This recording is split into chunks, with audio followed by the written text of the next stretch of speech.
Neyse. Allah'ım tövbe.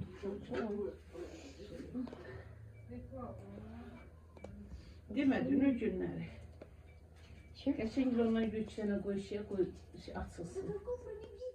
Pişsin. He sen dedim para kaldı. Evimizde şimdi elektrik yanıp tüssü olmuştu. Ev hiç olmuş. Allah. Bir de böyle mikrofonla bütün konu tutsak götürüp. Öyle korktular, cımdım.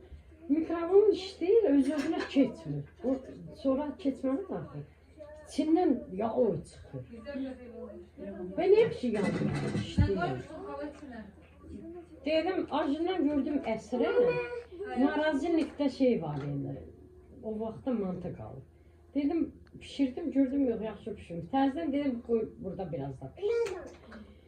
Allah, ağlımdan çıxmıyor, deyirəm, indi keçəcək. Duruş görüm, ne keçmiyor.